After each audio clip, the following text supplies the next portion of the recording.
Shalom, amados. Qué placer volver a encontrarme con cada uno de vosotros. Les habla su hermana y amiga Vanessa Martínez del ministerio Rúa Shalom. Hoy voy a responder una pregunta que se me hizo acerca del día de reposo. La pregunta fue: ¿qué significa que Yeshua es nuestro reposo? ¿Es acaso que ya no debemos guardar el Shabbat porque Él es nuestro reposo? La respuesta es la siguiente: sí, lo guardamos porque todo se trata y apunta a Cristo, incluyendo el día de reposo. De hecho, las 7 fiestas bíblicas tratan de Cristo. Él fue el Cordero de Pesa. Murió en la fiesta de Pesa como Cordero inmolado. Fue sepultado en la fiesta de panes sin levadura. Resucitó al tercer día, justo en la fiesta de las primicias, como primicia de los que durmieron. Así lo establece el libro de Primera de Corintios en su capítulo 15, del 20 al 22. Cumplió la promesa que le hizo a sus discípulos de derramar el Espíritu. En el libro de Hechos, capítulo 1, del 4 al 8, hizo la promesa, justo cuando Israel está celebrando la fiesta de Shavuot o Pentecostés.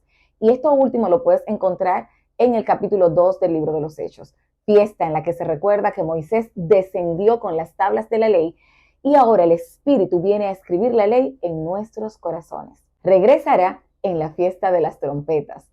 Se terminará la gracia y el juicio final sucederá en la fiesta de Yom Kippur y descenderá la Nueva Jerusalén, el tabernáculo de Dios, en la fiesta de los tabernáculos.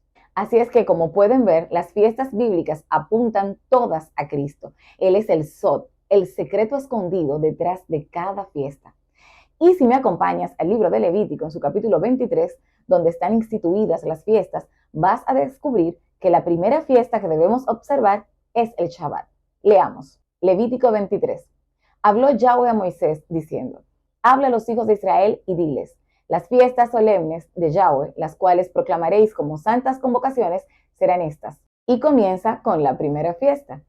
6 días se trabajará, mas el 7º día será de reposo, santa convocación. Ningún trabajo haréis, día de reposo es de Yahweh en donde quiera que habitéis.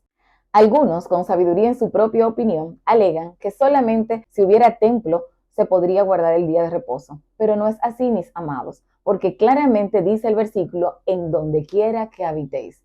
Pues el día de reposo no era una fiesta de peregrinaje, sino más bien una fiesta de descanso. De hecho, en el libro de Éxodos, en el capítulo 16, versículo 29, dice claramente que cada uno se quede en su lugar. Es decir, que donde quiera que estés el viernes a la caída del sol, reposas, porque inicia el Shabbat o el día de reposo, como quieras llamarlo. Y esta es la primera de las fiestas solemnes del Señor, que realmente no son 7, sino 8 si contamos el día de reposo. Así es que el día de reposo se trata de Cristo. Así lo dice el escritor de Hebreo. Todavía queda un reposo para el pueblo de Dios. Queda un Shabbatón. Y esta palabra Shabbatón en hebreo y griego significa la práctica del día de reposo. Es anterior a la ley. También están los que entienden que estas leyes se las dio Dios a Moisés y que nosotros no somos Israel. Entonces te voy a aconsejar que leas Romanos capítulo 11, donde dice claramente que nosotros hemos sido injertados en Israel.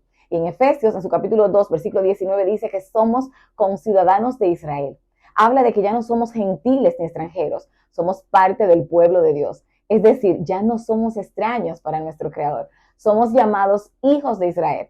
Por lo tanto, estas fiestas son para nosotros. También es importante resaltar que la palabra que traducen al español como convocaciones en el libro de Levítico es la palabra hebrea mikra, que significa ensayo. Por lo tanto, el día de reposo es un santo ensayo, pues al observarlo nos estamos preparando para el reposo del milenio con Yeshua. Por lo tanto, mis amados, si decimos que somos de Dios, si creemos que la justicia de Dios ha sido manifestada en nuestra vida a través del regalo del sacrificio de Cristo en la cruz, entonces ahora vivamos de acuerdo a la justicia de la Torá.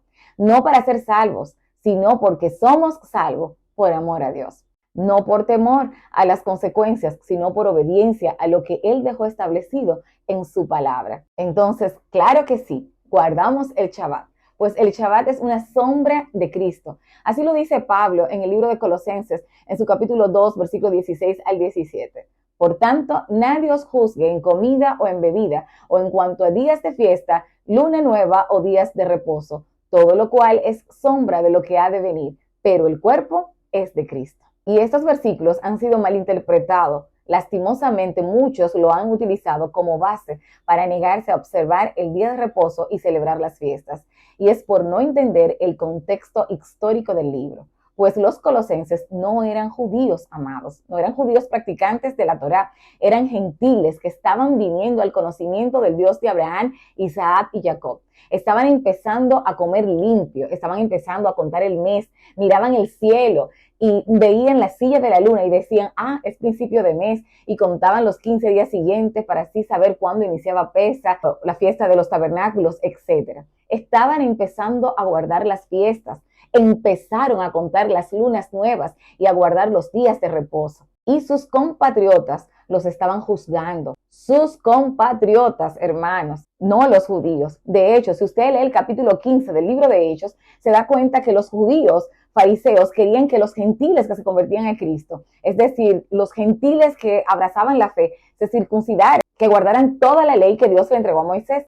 Al contrario, mis hermanos, los judíos querían que los gentiles que venían a la fe guardaran la ley, pues para ellos era un problema mezclarse con un pueblo corrupto y con idolatría, como eran los gentiles de la época. Entonces eran sus compatriotas, pertenecientes también a Colosenses, que cuando era el tiempo de celebrar a Zeus, que era el patrón del pueblo, cuando venían a ellos para recolectar la ofrenda para el templo pagano, los que abrazaban la fe de Cristo ya no querían donar, no querían participar de ese paganismo, idolatría. Entonces sus compatriotas les juzgaban, diciéndoles, ¿por qué estás guardando la religión de los judíos? Tú no eres hebreo. Amados, es lo mismo que hoy en día nos dicen a nosotros cuando cambiamos de fe. Por ejemplo, a mí de manera personal, cuando saben que guardo el Shabbat, me preguntan si soy adventista. Pues aquí, en mi país, la República Dominicana, es conocido que los adventistas guardan el día de reposo. Y cuando hablo de las demás fiestas como Pesach, Shavuot o tabernáculos, inmediatamente me etiquetan y me dicen de manera despectiva, ahora tú eres judía. O me preguntan si me convertí al judaísmo. Esto exactamente era lo mismo que le estaba pasando a los colosenses que se habían convertido a Cristo y habían abrazado la fe de Abraham. Entonces, lo que está diciendo Pablo es que el cuerpo se trata de Cristo. El Shabbat, la comida limpia, los días de fiesta, las lunas nuevas, todo esto es sombra de lo que ha de venir. Cristo es el centro de todo lo que está alrededor de las celebraciones. Entonces, amado, lamentablemente, estos versículos del capítulo 2 de Colosenses, hoy por hoy lo han usado y lo han repetido muchas veces los que están en contra de celebrar las fiestas y de observar el día de reposo. No se deje engañar. Y es por esto que no me canso de repetir y lo seguiré haciendo, que para entender las Sagradas Escrituras hay que verla y entenderla desde su correcta perspectiva hebrea. No podemos tratar de entenderla con nuestra mente occidental. Tenemos que ver el contexto histórico, el contexto hebreo, el contexto cultural de lo que estaban diciendo allí. Los colosenses no eran judíos, eran gentiles que se estaban convirtiendo a Yeshua. Por eso les mencioné el versículo del capítulo 15 de eso, donde allí los fariseos estaban obligándolos a que se circuncidaran y guardaran toda la ley. Era un placer para todos los judíos que los gentiles que se convertían a la fe guardaran todo eso, pues ellos no se querían mezclar. Recuerden que en la antigüedad para los judíos los gentiles eran como perros. Así es que yo espero que con esta explicación, que creo yo que ha sido concisa y precisa, puedan entender correctamente lo que quieren decir estos versículos. El Shabbat, hermanos, es una sombra de lo que ha de venir. Que el Padre Eterno nos ayude y que podamos obedecer y escudriñar. Recuerden que Yeshua dijo, escudriñad las Escrituras porque a vosotros os parece que en ellas tenéis la vida eterna y ellas son las que dan testimonio de mí. Eso lo dijo Yeshua. Por eso, antes de abrir tu Biblia, ora al Eterno, pide que el Espíritu de Dios se te revele en lo que vas a leer, para que puedas entender y no te dejes engañar y no repitas lo que has oído decir de otro. Es un placer haber respondido tu inquietud, la duda que tenías al respecto, y espero que tanto tú que me preguntaste como los demás que vean este video en el futuro pues puedan quedar edificados. Un fuerte abrazo, shalom, shalom.